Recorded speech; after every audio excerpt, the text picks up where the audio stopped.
Oh, Brad, just your thoughts on Kyrie. Yeah, I mean, he's really disappointed. Obviously after the initial surgery, the thought was that he would be back in 3 to 6 weeks. It was probably, we thought it would be closer to 3 than 6, the way that he was initially progressing and everything else. But it's just one of those things that out of his control. But he's bummed, as you can imagine.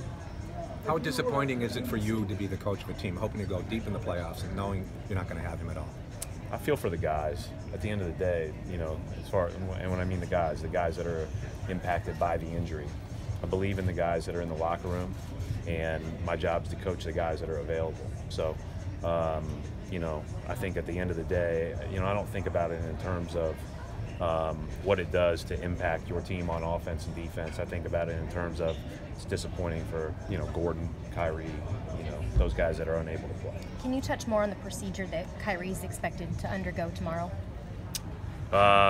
So again, I'm not going to act like I'm a doctor, but the bottom line is when they took the tension wire out, they noticed that there was a possible infection. Did all the tests necessary, and then he consulted with everybody around, a number of people, and they all unanimously said that the next step is probably you need to go back in and get the screws removed that are in the knee as well. This is all from the surgery he had, whenever it was 3 years ago in Cleveland. So, again, really disappointing for him. He's bummed, but right thing to do, obviously, when you start talking about infections. You kind of went through this process a little bit after Gordon went down early, getting the team back and ready to keep playing. It seems like you kind of got to go through it again. I mean, it's against the wall. Well, I guess in some ways, I mean, we've played, I don't know how many games we've played without him now, but we've played a handful of games without him. So, we didn't anticipate having him back through the regular season and maybe even the first couple of games of the playoffs anyways.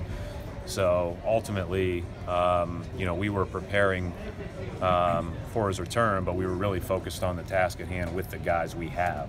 So that's, basically that's just solidified that this is where our focus needs to be from the standpoint of, who we have and how we move forward. When you look at the adversity that you've had this season, do you ever just think about what could have been? Again, I feel really bad for those guys individually. I don't consider basketball games adversity, so I think that's a little bit much, but I feel for those guys because they put in a lot of time and effort, but it's a great opportunity for the other guys, and our job is to coach them. You talked about human nature before. How much more difficult is it now when you know that it's going to be a longer shot to move on deep in the playoffs? How do you work around that with these guys?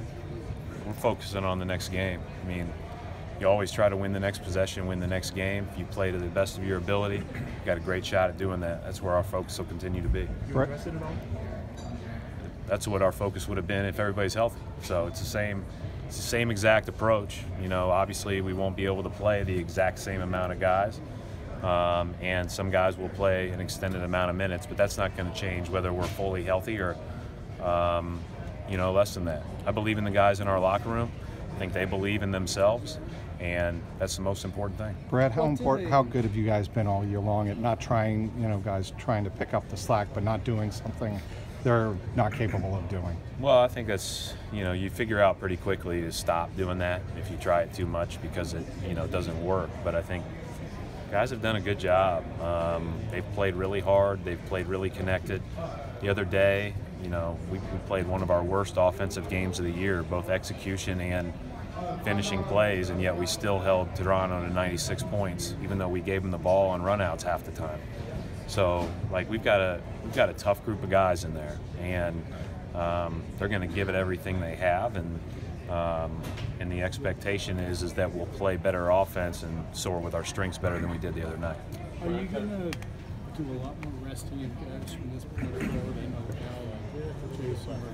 Yeah, so we'll balance that a little bit. I'd like to get at least one, possibly 2 games with our group as is to play before we head in. And we'll manage that as we move forward. Knock on wood. Shane's a little bit restricted tonight because of just coming off the bug that he had. But after tonight's game, we'll look at Sunday, Tuesday, Wednesday, and figure out when's the best time to do that.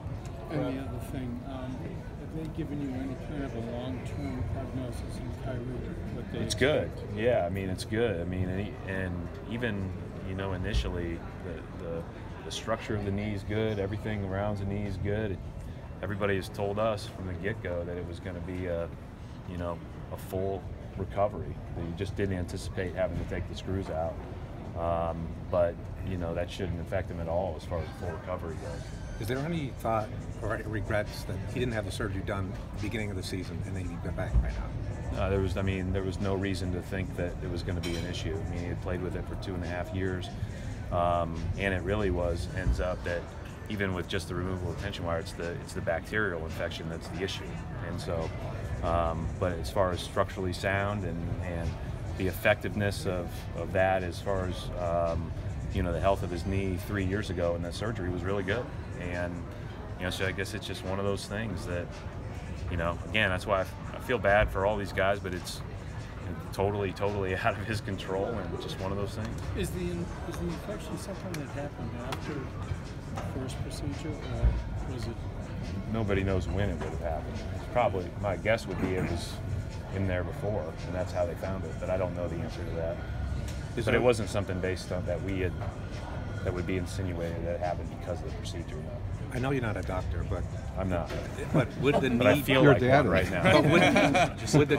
But would the knee be compromised without the screws? No, not from what I've been told.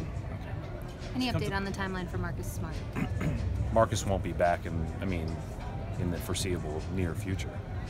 I mean, we haven't planned on Marcus being available in the first couple weeks of the playoffs the whole time.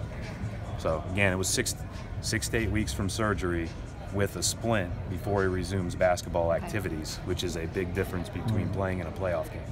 Coach, can you just touch on signing Jonathan Gibson? Yeah, I mean, he's talented scorer, been very well aware of him for a long time.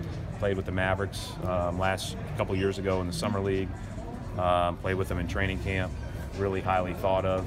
We need a guy that can put the ball in the basket, and it'd be great to spend time with him over the next 4 games. Will he get any action tonight, Brad? Do you think is he ready? Or everybody that's dressed has a good chance of getting action. Okay, that's for sure. I mean, I think that there's a good chance everybody plays. Right, you're human. If you get to the point where you're afraid to pick up the phone or look who's calling and things like that. Again, to me, it's about the guys and how they feel. I mean, we've all been through it enough as far as injuries are a part of the game, but. You just focus on coaching your team. There certainly is some, we'll look back on the season and review the season when the season's over. And but I don't play the what if game, what could be game. We're going to play tonight and find out how we do. The last game was 105-89 against the Bulls. How are the players feeling tonight playing in Boston? It's a much different game because different guys are on the court. I mean, the Bulls games have been 3 very unique entities. The first game we got killed there. Next game was a high level game in the first 3 quarters that we pulled away late. And then, the last game we played really well out of the gate and held on late. But every game in this league is its own entity. They're playing well, 3 straight wins. Got a lot of young guys on the floor that are hungry, and you can tell. And that's one of the things that's kind of a residual effect of teams playing at this time of the year is a lot of young guys are getting their opportunities, on our side too. And they get excited about that. Is Kyrie coming tonight? I have no idea if he's coming tonight. His surgery's tomorrow, so but I have not talked to him today. Thanks. Thank you. Thanks.